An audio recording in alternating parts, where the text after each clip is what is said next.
Last এপিসোডে আমরা দেখেছিলাম গাজা আস্থার কাছে তার এই পর্যন্ত আসার জার্নি সম্পর্কে জানতে চায়, যাতে করে সে তার অ্যাবিলিটি সম্পর্কে জানতে পারে আর সেটা অ্যানালাইজ করতে পারে।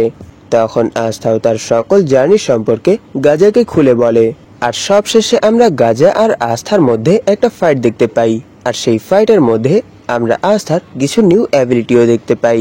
এই এপিসোডের শুরুতে আমরা দেখতে পাই রাল্ফ এখনো স্পেড কিংডম থেকে ক্লোয়ার কিংডমে আসার চেষ্টা করছে, কিন্তু সেখানে তার রাস্তায় অনেকগুলো প্রবলেম আসছিল। তখন রাল্ফ বলে, আমি তাকে এই সম্পর্কে কোনো কিছু না বলেই মরতে পারি না। তখনই সিন শিফট হয় আর আমরা দেখতে পারি স্পেড কিংডমের মধ্যেই স্পেড কিংডমের কিছু মানুষকে ক্যাপচার করে রাখা হয়েছে, আর এরই সাথে তারা তাদের ভেতর থেকে ম্যাজিক পাওয়ার অ্যাবজর্ব করছে। তখনই এক পার্সন বলে, এই মোবাইল ফোর্ট্রেস স্ট্রং ম্যাজিক রিজিয়নকে পার করার জন্যই তৈরি করা হয়েছে, কিন্তু তারা সবাই অনেক বেশি উইক, তাদের ম্যাজিক খুব দ্রুতই শেষ হয়ে যায়। তখনই আরেক পার্সন বলে, এতে কোনো কিছুই যায় আসে না, কারণ আমাদের এই ম্যাজিক রিজিয়ন পার করতে শুধু তাদের মধ্যে অর্ধেক মানুষেরই প্রয়োজন হবে, তাই এখন আমরা তাদের বডি থেকে তাদের পুরো ম্যাজিক বের করে নেব। তখনই আমরা দেখতে পারি দূর থেকে ওয়াটার স্পিরিটের সাহায্যে কুইন এই সব কিছুই দেখছিল, আর এরই সাথে তিনি ক্লোয়ার কিংডমের সবগুলো ম্যাজিক নাইটকে নিজের কাছে ডেকে নেয়। তখনই নোবেল বলে, তাহলে কি স্পেড কিংডম আমাদের উপর অ্যাটাক করতে চলেছে? তখন কুইন বলে, হ্যাঁ, আর তারা খুব দ্রুতই স্ট্রং ম্যাজিক রিজিয়ন ক্রস করে আমাদের বর্ডারে চলে আসবে।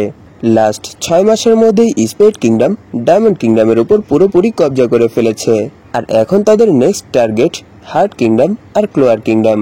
এইসব শুনে লিওপোল্ড আর ল্যাক ফাইট করার কথা বলে।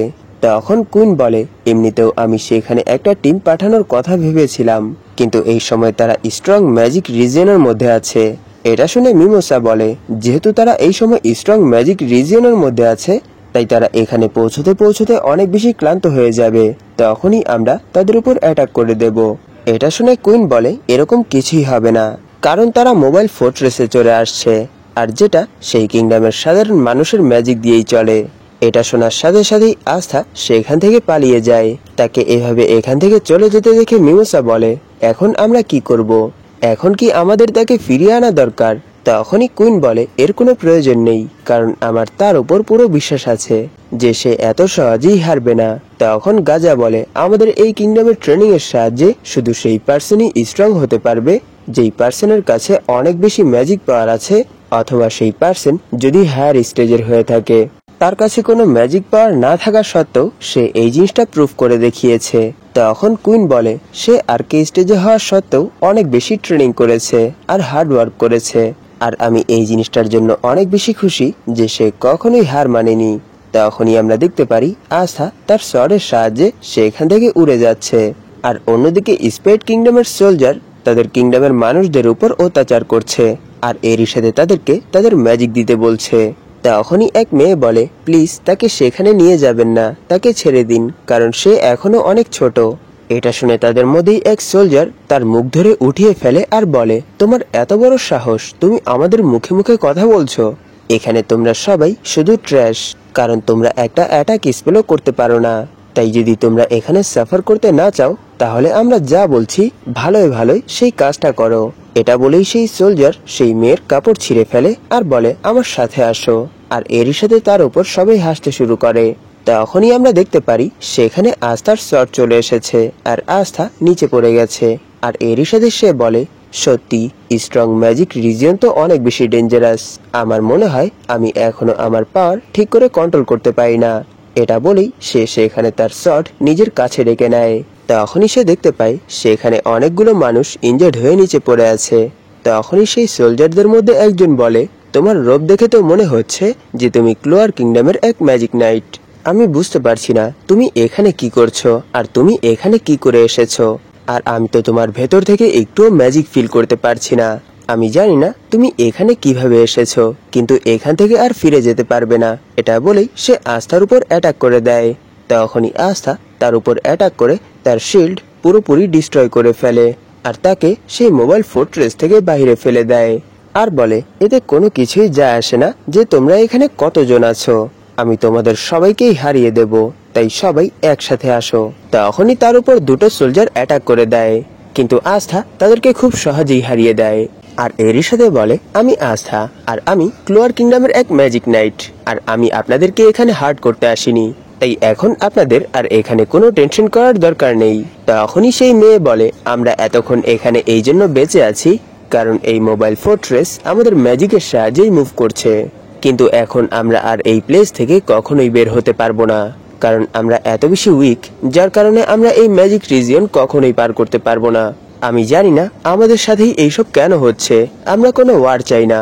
আর এখানের ক্যাপ্টেনের কাছে এরই ম্যাজিক আছে, আর সে অনেক বেশি পাওয়ারফুল, আর তার পাওয়ার দেখে তো মনে হয় যে তার পাওয়ার এই ওয়ার্ল্ডের না। এইসব শুনে আস্থা বলে, যদি এইসব কিছুই হয়ে থাকে তাহলে একটু অপেক্ষা করো, আমি তাকে এখনই হারিয়ে আসছি। তখন সেই মেয়ে বলে, এটা ইম্পসিবল, কারণ আমাদের মধ্যে কেউ এটা জানে না যে এখানে কতজন পার্সন আছে। তখনই সেখানের অ্যালার্ম বাজতে শুরু করে। তখনই উপর থেকে 3 সোলজার আস্থার উপর অ্যাটাক করতে চলে আসে। এটা দেখে আস্থা তার ডিমন ডুয়েলার সর্ডের এক স্ল্যাশের সাথেই তাদের সবাইকে হারিয়ে দেয়, আর এরই সাথে সে সেখানের ছাদ ভেঙে উপরে চলে যায়। তখন সে সেখানের সবগুলো সোলজারকে এক এক করে হারাতে শুরু করে। তার এরকম টেরিফাইং পাওয়ার দেখে সেখানের সবগুলো সোলজার তাকে দেখে ভয় পেতে শুরু করে, কিন্তু আস্থা তাদের কাউকে ছাড়ে না। আর কিছুক্ষণের মধ্যেই সে সেখানের সবাইকে হারিয়ে ক্যাপ্টেন্স রুমের মধ্যে পৌঁছে যায়।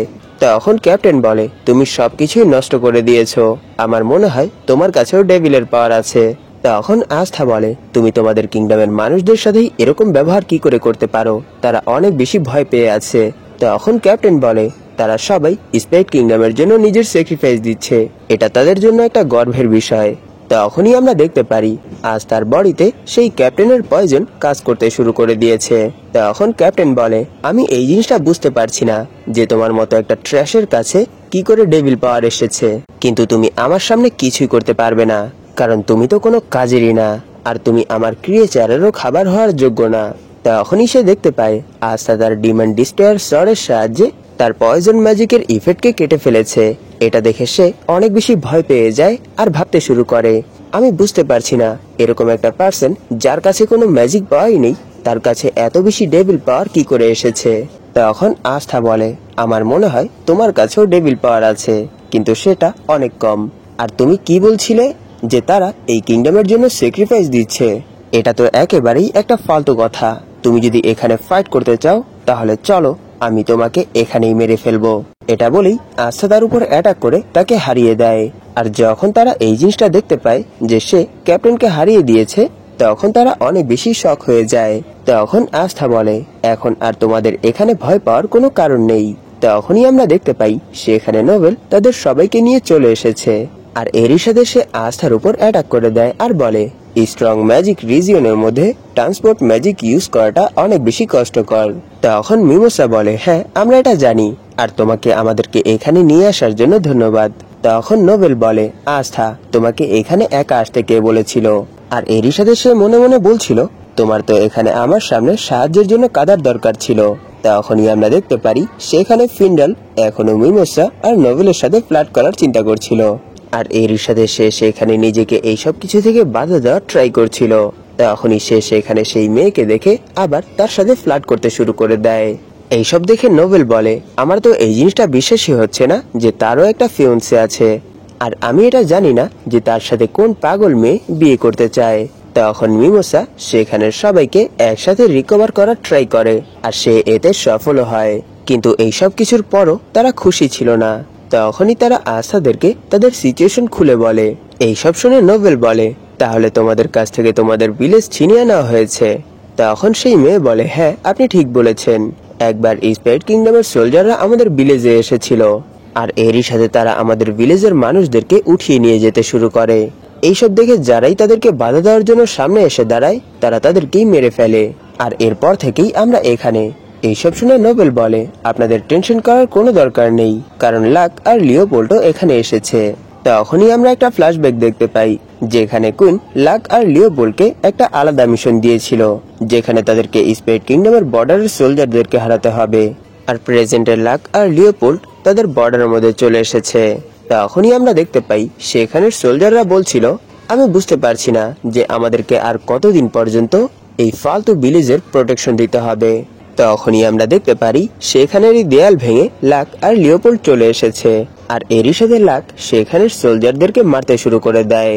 আর সেখানে লিওপোল্ড ভাবছিল, আমাদেরকে বলা হয়েছে যে এখানে সবাই সেকেন্ড অথবা থার্ড র্যাঙ্কের ম্যাজিশিয়ান, কিন্তু এতে কোনো কিছুই যায় আসে না। এখানে তারা যতই পাওয়ারফুল হোক না কেন, আমি তাদের সবাইকে হারিয়ে দেব। এটা বলেই সে সেখানে তার নিউ পাওয়ারের সাহায্যে অ্যাটাক করে দেয়, যার জন্য সেই পুরো বিল্ডিংই উড়ে যায়। তখন লাক বলে, আমার তো এই জিনিসটা বিশ্বাসই হচ্ছে না যে আমরা তাদেরকে এত দ্রুতই হারিয়ে দিয়েছি। এটা বলেই সে সেখানে সব ইনফরমেশন আস্তাদেরকেও জানিয়ে দেয়। তখনই ফিন্ডাল সেখান থেকে তাদেরকে রেস্কিউ করার কাজে লেগে পড়ে। আর এইসব দেখে কুইন বলে, তারা তো আমার এক্সপেকটেশনের থেকেও অনেক ভালো করেছে, কিন্তু এখনো আসল ফাইট বাকি আছে। আর এখানে সেই মেয়ে বলে, এখন তো তোমরা আমাদের ভিলেজকে কঙ্কর করে ফেলেছ, তাহলে এখন তোমরা আমাদের সাথে কি করবে? এটা শুনে আস্থা বলে, আমরা তোমাদের সাথে কিছুই করব না, তোমাদের ভিলেজ তোমাদের হয়ে গেছে, আর তোমরা সেখানে যা ইচ্ছা তাই করতে পারো, আর আমাদের ফ্রেন্ড ফিনরাল তোমাদেরকে এখান থেকে নিয়ে যাবে। এইসব শুনে তারা অনেক বেশি খুশি হয়ে যায়, আর এরই সাথে আস্থাকে এইসব কিছুর জন্য ধন্যবাদ জানায়। তখন আস্থা বলে, এর কোনো প্রয়োজন নেই, কারণ আমরা এখানে স্পেড কিংডমের ডেভিলকে হারাতে এসেছি। এটা শুনে সেই মেয়ে বলে, এই সময় স্পেড কিংডমের উপর সেলেস্টিয়াল ম্যাজিশিয়ানরা রাজ করে, আর তাদেরকে আমরা ডার্ক ট্রাইড বলি, আর তাদের আন্ডারে তাদের কিছু সাথীরাও কাজ করে, আর তাদেরকে অনেক বেশি পাওয়ার দেওয়া হয়েছে, আর তারা অনেক বেশি পাওয়ারফুল। আর আমি তো এটাও শুনেছি যে তারা সবাই এক একজন ডেভিলদের মতো পাওয়ারফুল। তখনই সিন শিফট হয়, আর আমরা দেখতে পারি ডার্ক ট্রাইডের মেম্বাররা এই জিনিসটা জানতে পেরে গেছে যে তাদের কাছ থেকে তাদের একটা ভিলেজ ছিনিয়ে নেওয়া হয়েছে, আর এরই সাথে হার্ট কিংডমে পাঠানো সেই মোবাইল ফোর্ট্রেসও ব্লক হয়ে গেছে।